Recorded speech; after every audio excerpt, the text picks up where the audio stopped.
I'm a bird watcher. Everywhere I go, I carry binoculars and I try to identify different kinds of birds. It's a lot of fun. But when I was younger, and even now, to this day, the birds I always liked the best were these birds of prey. I think I like them because most of them are big, you know, that caught my attention. But the fact that they're predators, they swoop down and catch and kill things, that always caught my attention. I remember I always wished I could get a good close-up look at some of these birds when I was younger.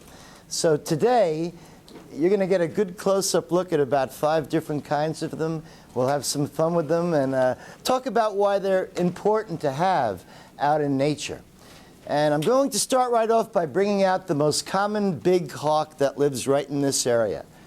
Who knows what that is? Red-tail. Red-tail, you got it. Every day, do you know why it's called a red-tailed hawk? No. Yes, that's the right reason. He's got a red tail. But yeah, every day I see wild red-tailed hawks. They're not rare at all. Hey, before I bring these birds out, though, I should tell you, of course, they're not pets. When I talk to younger students, sometimes I bring out a hawk and somebody will ask me, can I pet the hawk? You know, no, they don't even let me do that.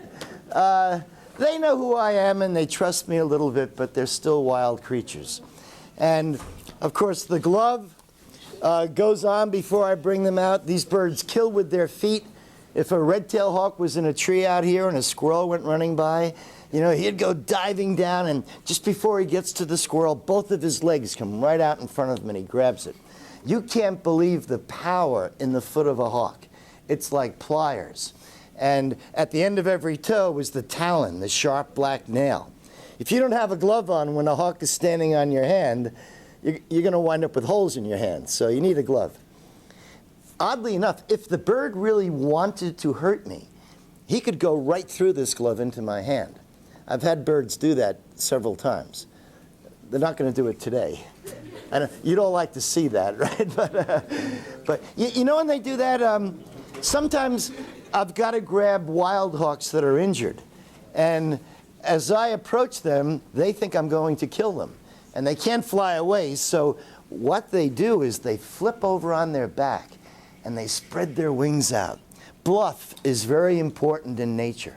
And they try to make themselves look big. And they open up their beaks like they're going to bite.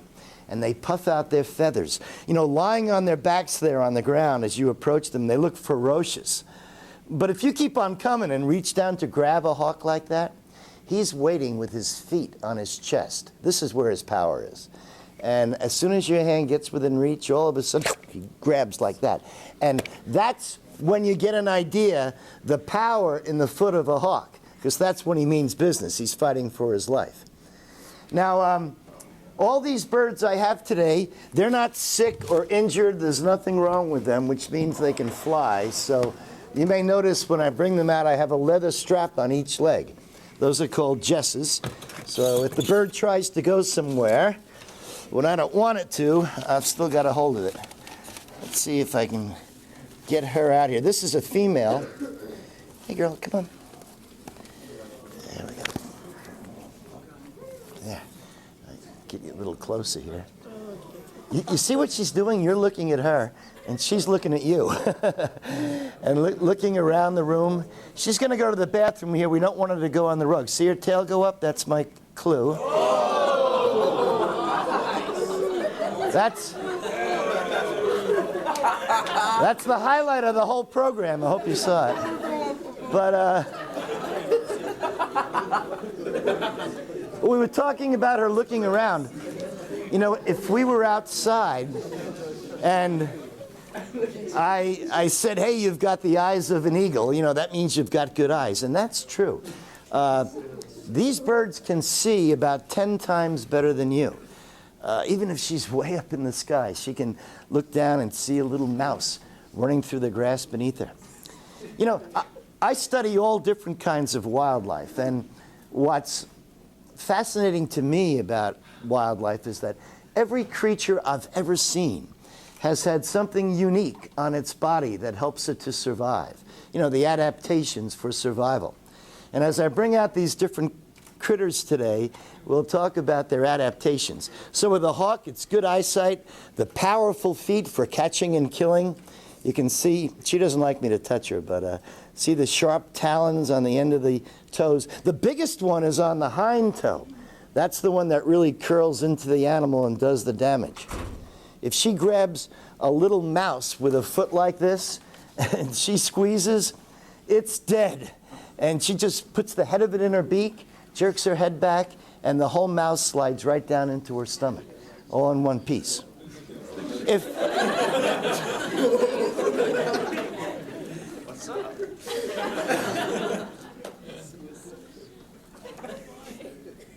What is it about you that she...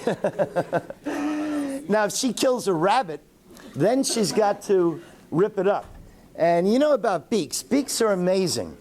There's over 9,000 different kinds of birds on the earth, and there's over 9,000 different kinds of beaks. Every bird has a beak specially designed to help it get its food and its way of life.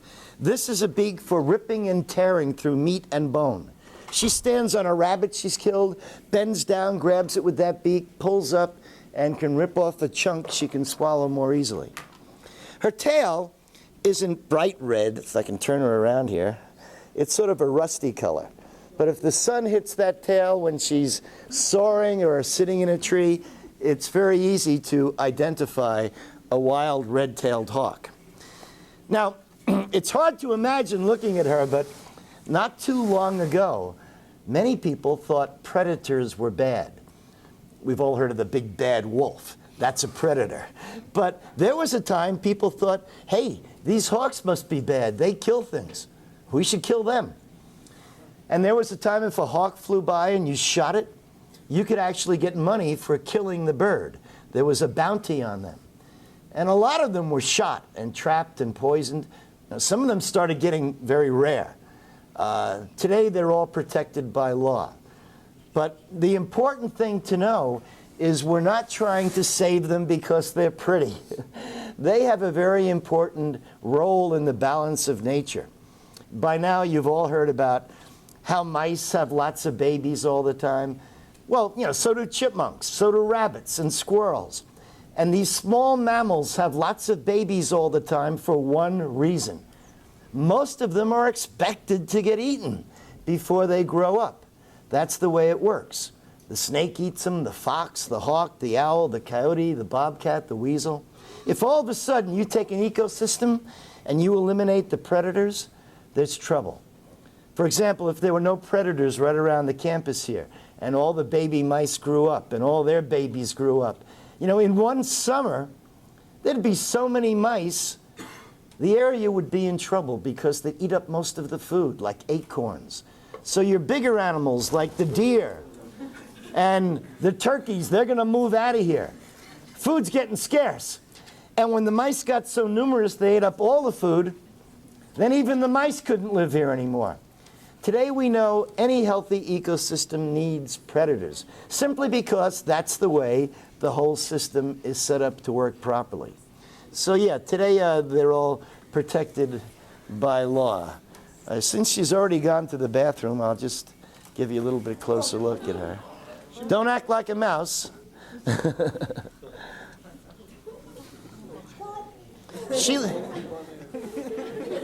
She doesn't really like anybody, but oh no.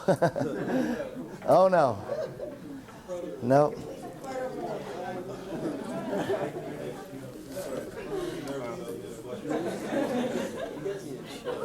Of course, she's sort of used to seeing people up close. A wild hawk wouldn't be sitting quietly like this. It would be trying to get away. Now, 3 or 4 days ago, I was standing right in front of my house. It was a sunny day, and all of a sudden, right in front of me, I saw this big shadow going by. So, you know, I looked up, and it wasn't a hawk. What it was one of these great big black turkey vultures gliding by. They're big, and once they're up in the sky, they almost never flap. They can glide all afternoon. They're experts at doing that. And the big difference, of course, between a hawk and a vulture is the hawk is a predator and the vulture's a scavenger. Yeah, they eat dead things. And if a vulture in this area found a dead deer in the woods, he wouldn't go right down and land on it. He circles it. He's nervous about it, so he watches it a long time. But other vultures from far away with their great eyesight see that one looking at something, so they come gliding in.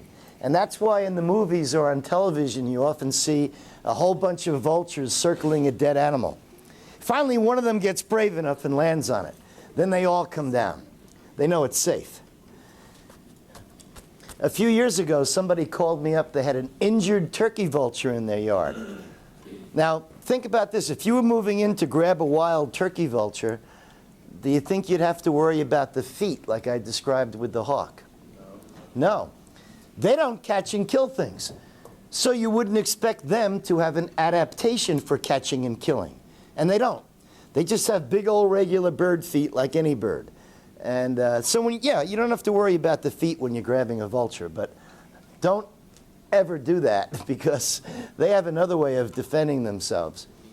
Well, they could bite, but that's not what they do. Once this vulture knows he can't get away and you're coming at him, even though he's frightened, he'll just turn around and face you. And he lets you get closer and closer, and when you're close enough, he opens up his mouth and he throws up on you. And it works. It makes you go away.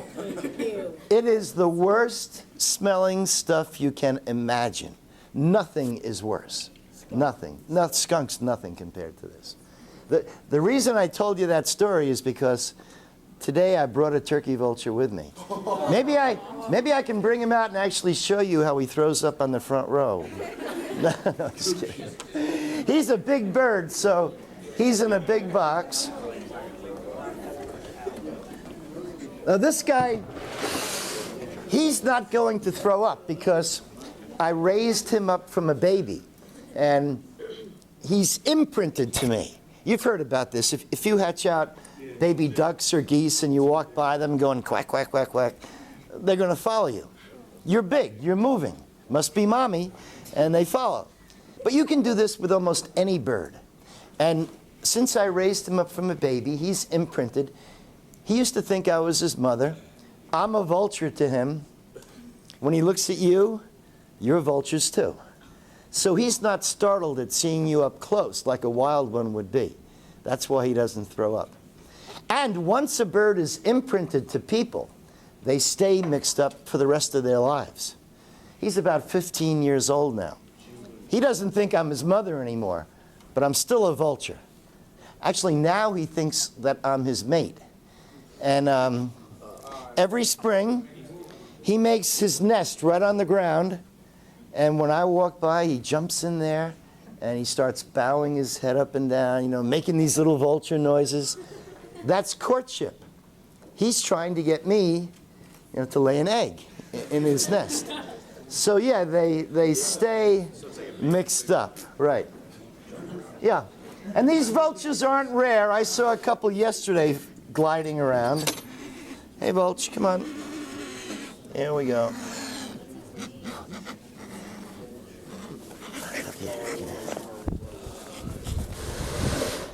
Now,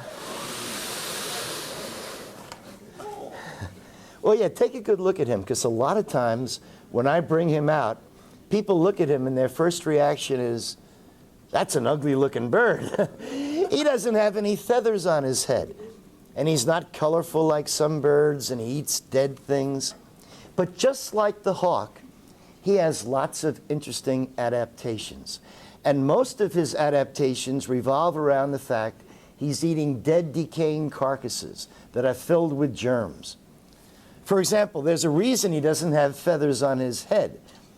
If he finds a dead deer, the first thing he's got to do is cut a hole in that tough leather hide. That's hard to do. So once a hole big enough is made, the easiest way to feed is to stick your head in the body cavity. That way he can slurp up those nice soft organs and things that he likes. If he had feathers on his head, they'd get bloodied. They'd get matted together. It would be a great place for germs to grow or for flies to lay their eggs. So it's for cleanliness that his head is like that, in his way of life. The big African vultures, they don't even have feathers on their necks because they really have to stick their heads into the big dead herd animals on the plains. And speaking of germs, when he lands on a decaying carcass, he gets germs on his feet. You know, if you touched a dead deer in the middle of summer, you'd wash your hands afterwards. He's got the same problem, but he doesn't wash his feet. Instead, every now and then when he goes to the bathroom, he sort of stands funny, and he purposely goes to the bathroom on his legs. His droppings are white and runny, sort of like melted vanilla ice cream, you know? And so it runs down his legs onto his toes. Well, yeah, at first you'd think, wait a minute, that's unsanitary. But what do you think his droppings do to all those germs on his feet? Kills them. What an odd way of keeping your feet clean. But it works. Yeah. And if he finds a dead deer, he fills up his stomach. His stomach's down here. Don't you bite me. You fill up your stomach, you stop eating. Not him. He can keep right on eating.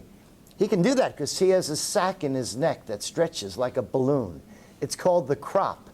The crop gets bigger and bigger. Sometimes it looks like he has a softball in his neck. But that's an extra suitcase of meat he can fly away with. And the next day when his stomach is empty, he can just have muscles slide this meat from his crop into his stomach. So it's a great adaptation. See him try to bite me before.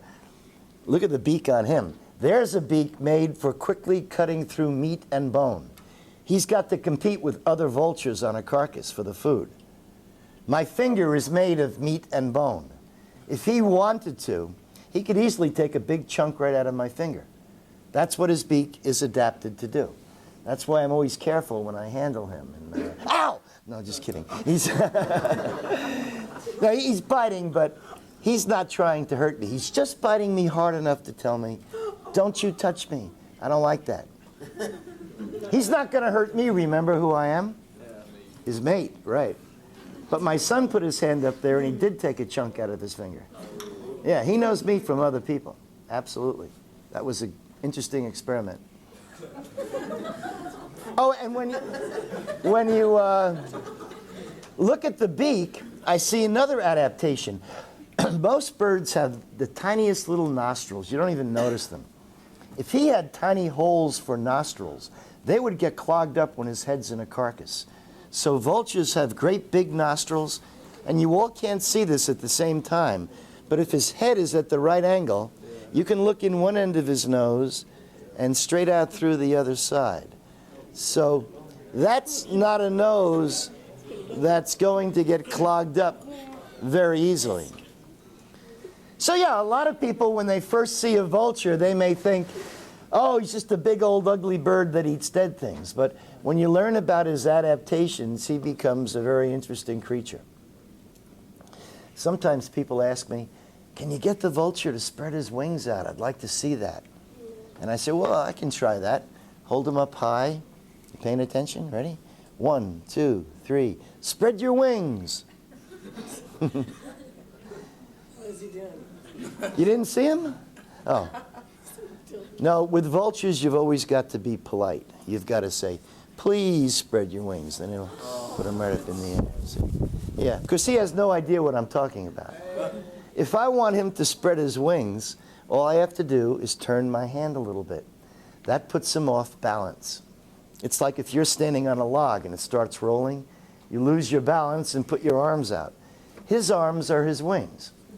A wing has the exact same bones your arm does, and fingers. It's folded up like this. So, yeah, if I put my, just turn my hand a little bit, his wings come out. If I turn my hand a little more, then he actually flaps, and you can feel the wind from those wings. No, please, no, please, no. I swear to God. No, no. He only eats dead things. So just act alive and you'll be fine. Right? That's a man bird. Oh.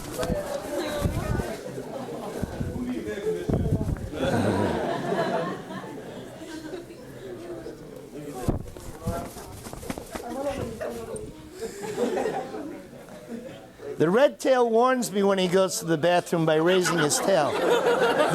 The vulture doesn't do that, so.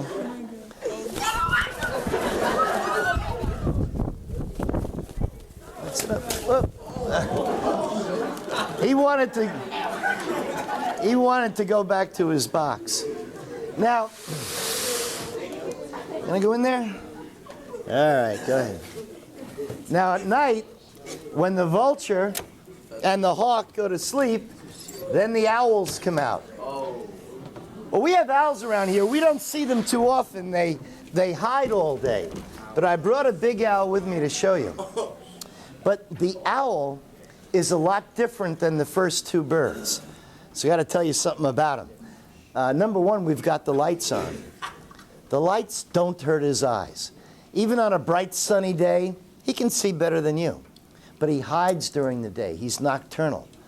If you're a big owl and it's daytime, you're sitting very quietly in a pine tree so animals can't look in and see you. And he's not hiding from you as much as he's hiding from other birds. Other birds hate owls.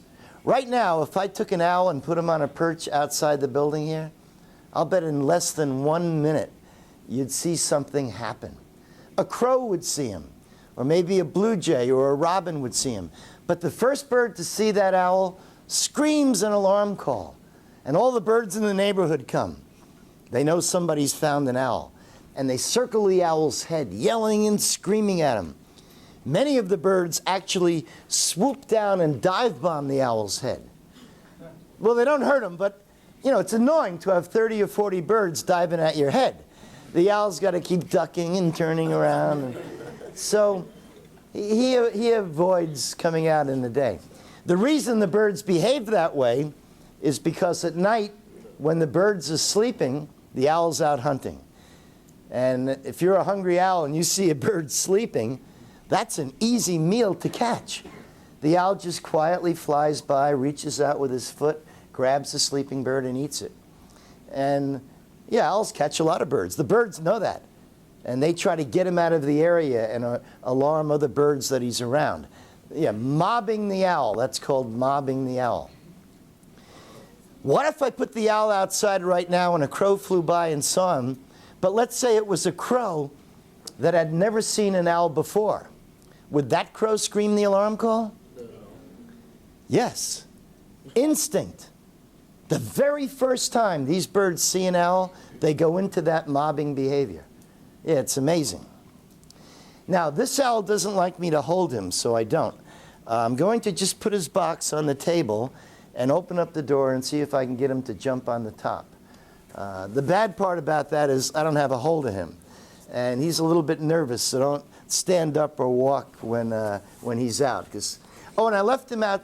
Oh, and when I open the door of his box, the only reason he comes out, because that's a hiding spot, is because he knows I have food. And when you feed an owl, you got to feed him what he eats. You don't go to McDonald's and buy him a hamburger. Yeah. Here's a mouse I caught in a mouse trap last night. I love it. Look at the mouse. And, well, is it real? What do you think? I feed him rubber mice?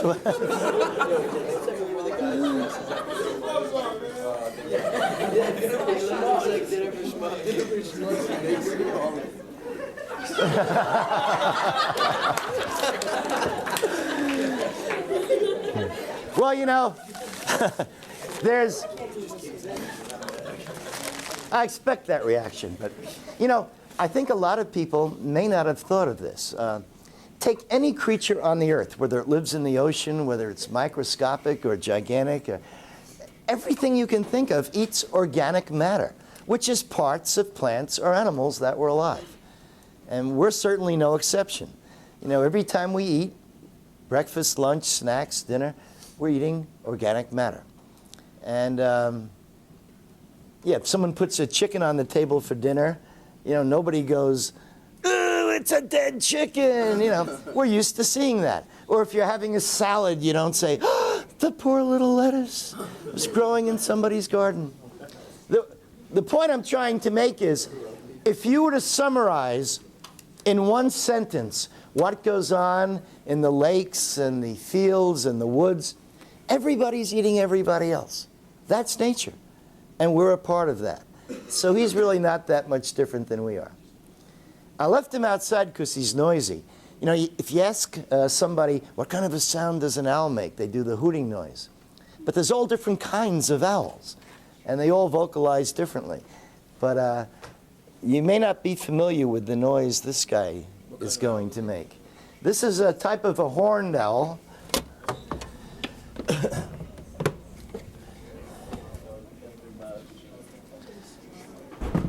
It's not loud. Let me see if he'll do it. Ready? Oh, that was the hooting noise. That's the adult noise. That's what you can hear in the woods. But sometimes you hear this. Owl. Hoo-hoo. Owl. Hoo-hoo. Owl. Hoo-hoo.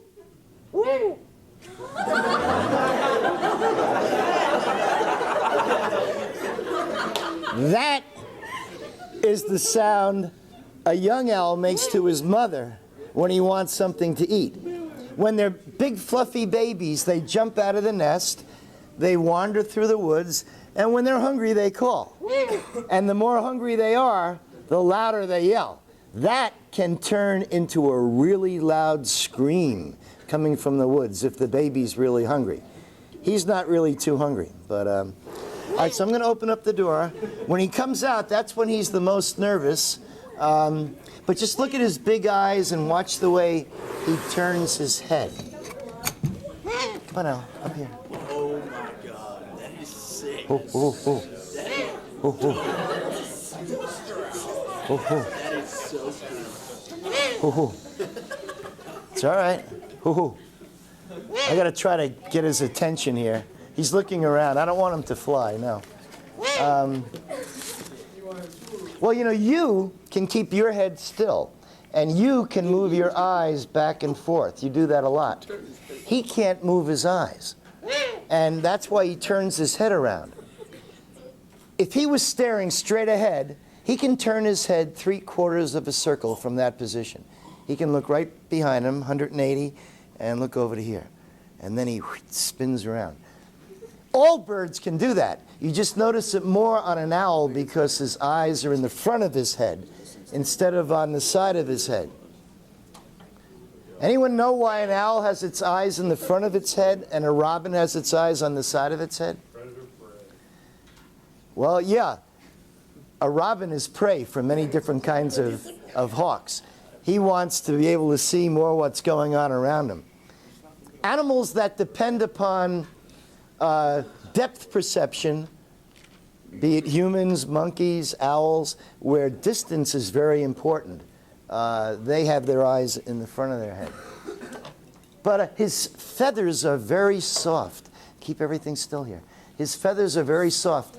You might say, wait a minute, all feathers are soft. But no, not all. Some birds have very stiff, hard feathers.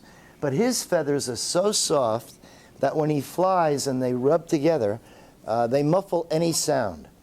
So if a big owl like this was to fly right over your head tonight, you wouldn't hear a thing. It's like a moth going by. Animals can hear him coming, but more importantly, he can listen for the sounds of animals. His hearing's amazing. He can be sitting up on the top of a tree at night and hear a little mouse moving through a tunnel under the snow. Not only can he hear it, he can pinpoint the exact location of that tiny sound. And he can dive out of a tree and grab the snow and mouse that he's never seen. So yeah, hearing's important to him. Huge feet on this guy. He can grab a rabbit by the head with 1 foot and kill it. He's more powerful than the redtail. But if he catches a rat or a mouse, he prefers to swallow it whole. He's got a big mouth when it opens up. If he kills a rabbit, then he's got to rip it up with his beak. But every night in the woods around here, owls swallow things whole. And not many people have seen how they do that, so I thought maybe I could show you. It doesn't take long, so you have to watch carefully. Sometimes he misses the mouse, so I put the glove on. Yeah, well, I'll get the big one here. Here's a whole mouse, fur, bones, everything.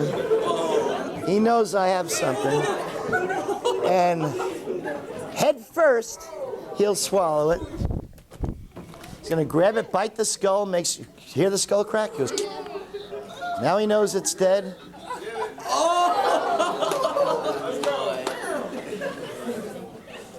And Like a pause.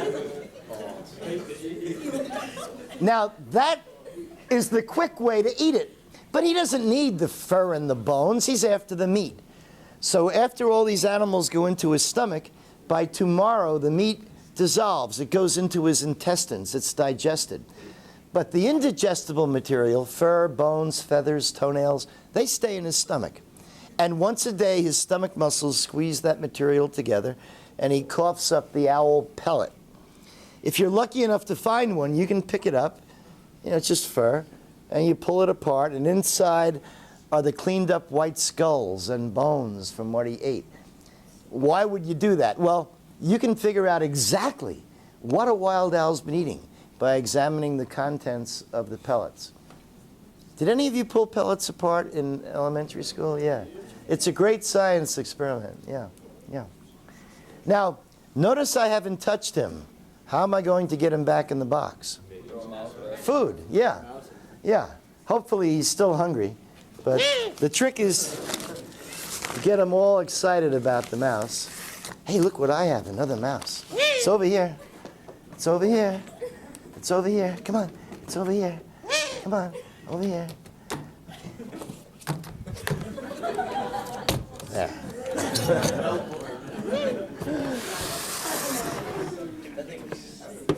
Now, the owl, he's designed to be big and powerful. The next bird I'm going to show you is not designed to be big and powerful. It's designed instead to be fast. In fact, in a dive out of the sky, it's the fastest creature on the earth, and that is the falcon. And I got one here.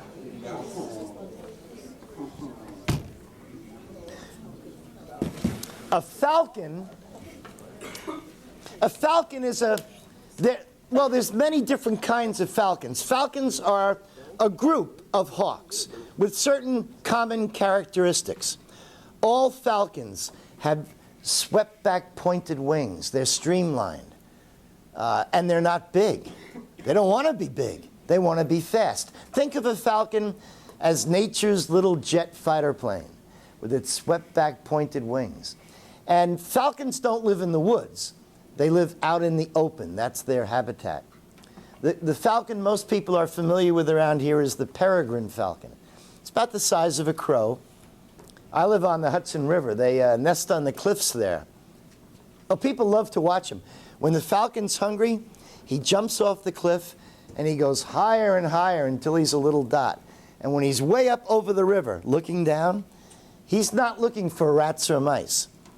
These falcons only eat one thing: other birds. So why is he over the river?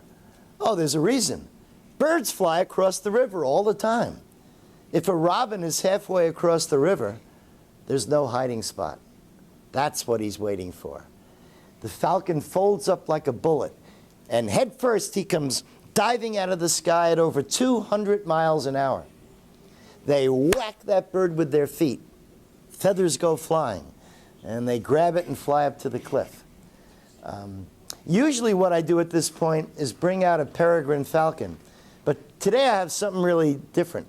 Up north by the Arctic Circle lives the largest and most powerful falcon in the world. Most people have never seen it or heard of it because of where it lives, but it's called a gyrfalcon, G-Y-R, gyrfalcon. And I raised one up last spring. I thought I'd show it to you. All falcons around the world, all different species, they all have pretty much the same look. You'll see what I mean when I bring her out. Big black eyes and streamlined. Hey, girl. Come here.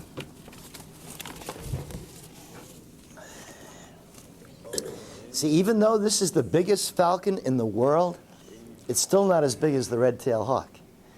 And, of course, it has adaptations for catching birds. If I turn her around, She's anticipating food. She's not afraid, believe me.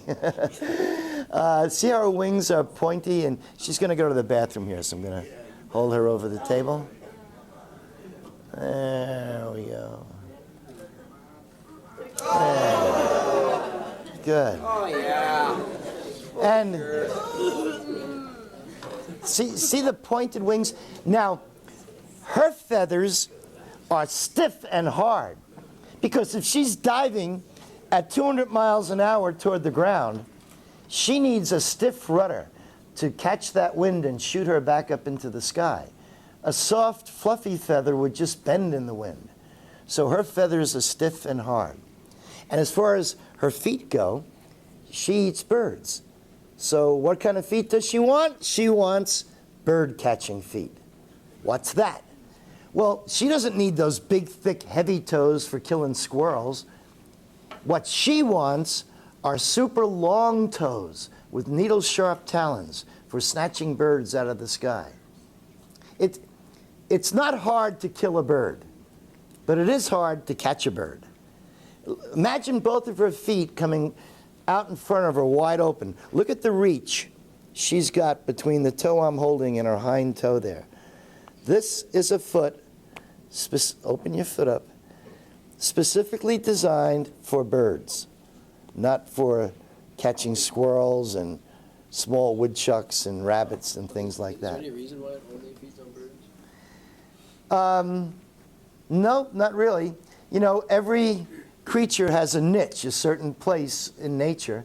These niches evolve, and that's her niche, to eat birds. There could be a red-tailed hawk living right next to her that would feed mainly on mice, and that's why they can co-inhabit. They have different niches. When she reaches her first birthday, she's going to drop out these feathers. These are immature feathers, and grow in her adult feathers. All birds do that. It's called molting. What color do you think all of her adult feathers might be? Why white? Yes. In the Arctic, your background is ice and snow. Think of a polar bear or a big snowy owl. You know, they're white. But all falcons have those great big dark eyes and the nice pointed wings. There's a little falcon that lives right around this area. It lives by open fields. You see it sitting on telephone wires. It's smaller than a robin, and it's called the kestrel. They catch grasshoppers and stuff. But some falcons are very small. Sit up here.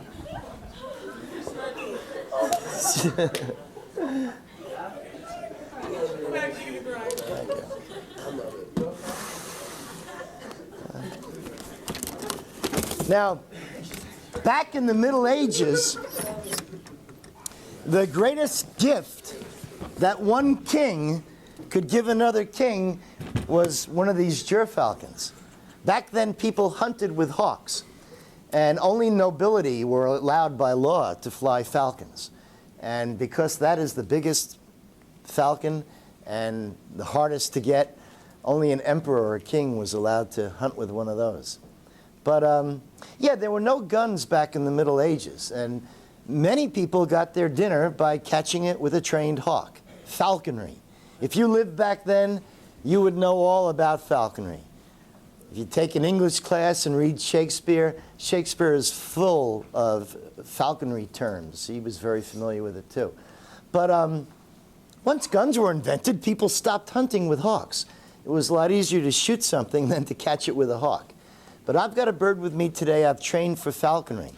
I can let this bird go, and he'll land up in a tree. And if I walk through the woods, he follows me above my head from tree to tree. He doesn't follow me because he likes me. He doesn't like me. He knows who I am, and he trusts me a little bit. But he only follows me for the one thing he really does care about: food. That's the training. He knows if he stays with me one way or another, he'll get something to eat.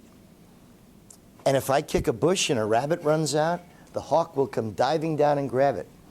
He doesn't bring it back to me, but he's tame enough that I can walk up to that hawk, take the rabbit from him, put it in a pouch, and bring it home for my own dinner. And these birds could catch ducks and pheasants and squirrels and rabbits. That's what people ate years ago, animals that were around. I usually fly him outside. If I was in a gym or something like that, I could just let him go. He'd sail up and land on the backboard of the basketball hoop or something.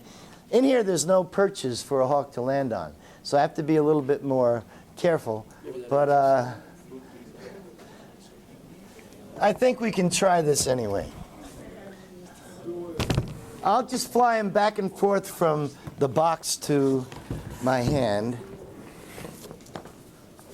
This is a hawk that lives in the deserts of Texas and Arizona. He's called a Harris hawk.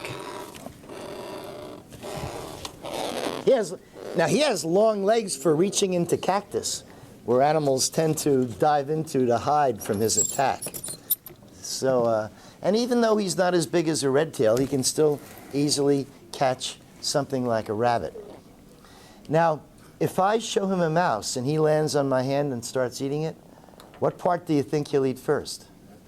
Head. Yeah, with the head gone, the animal can't get away. Years ago, hawks that ate the tail first, they weren't as successful in the long run. So through natural selection, they all do that now. It's instinct. The very first animal they kill, the head comes right off. That's the way they operate. They don't have to be taught that.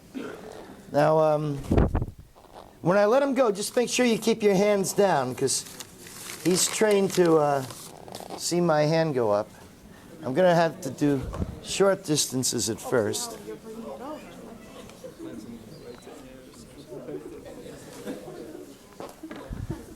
I didn't give it to him that time. I'm just getting him in a routine here.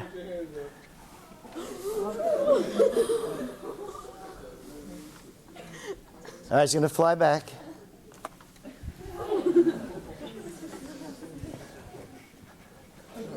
No!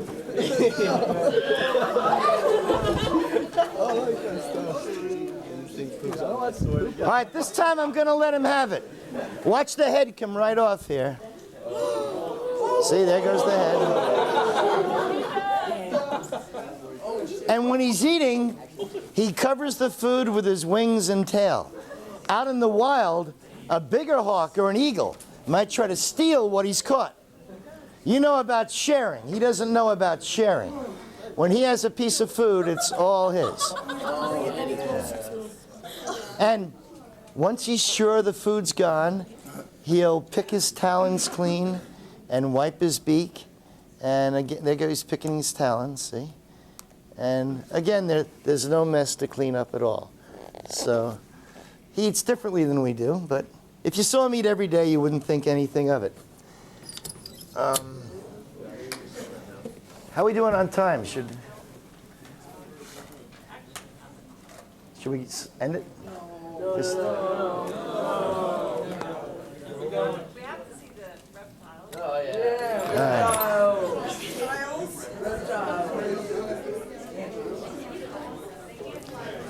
well, I'll try to hurry up through this. The birds, they don't have teeth. All the birds have different shaped beaks to help them get their kind of food. This guy in here, I'll show him to you real quickly. He has lots of teeth. You know what he is?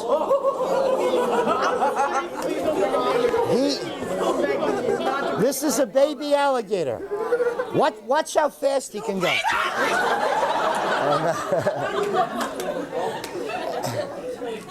And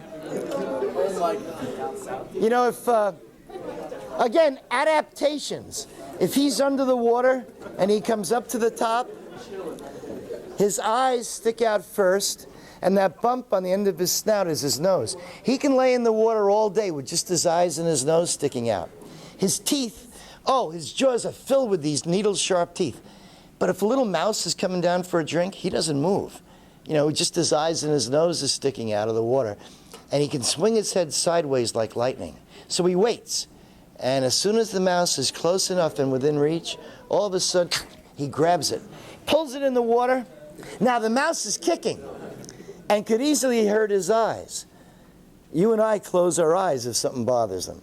He can do better. He can sink his eyes into his skull, and a hard scale covers and protects them. See how they're sticking up now?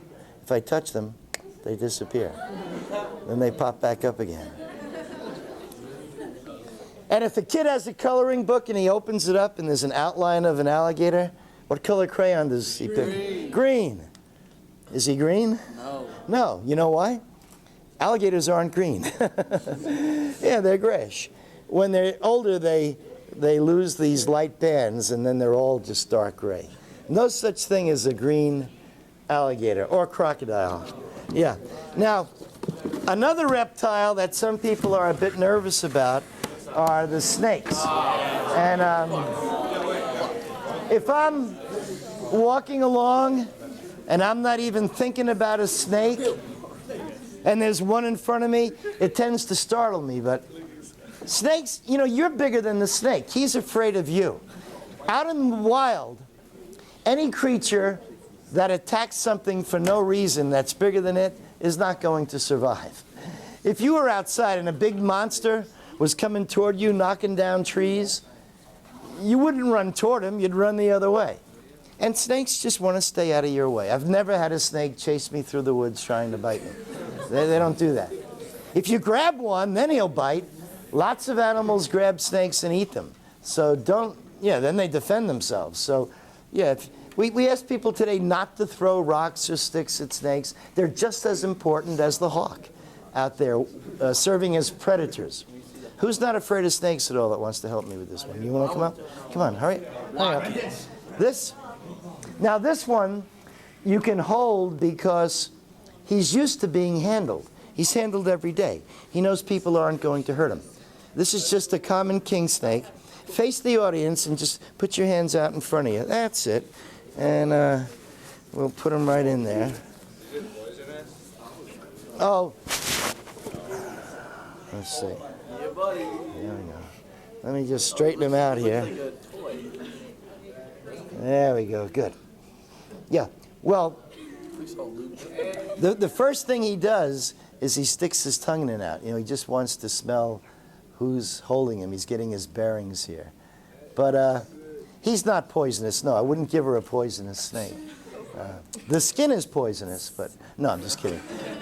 But this guy, when he's hungry, even if he's in a tunnel under the ground where there's no light, that tongue tells him if there's a mouse in front of him. And if there is, he coils back his head and he strikes. He doesn't kill by biting. He has teeth, but he kills by squeezing. He's a constrictor. And once the mouse is dead, he finds its head. You've all seen pictures of snakes stretching their jaws apart, you know. And when he's done eating, there's a big lump in his stomach, and then he doesn't eat again for maybe a week or two. So they only have one big meal every now and then. Yeah, and snakes aren't wet and slimy. He feels a little cold. Watch out for, you know, a lot of people worry about the head. They forget about that poisonous, deadly stinger at the end of the tail. No, I'm just kidding. Well, you see, she's warm.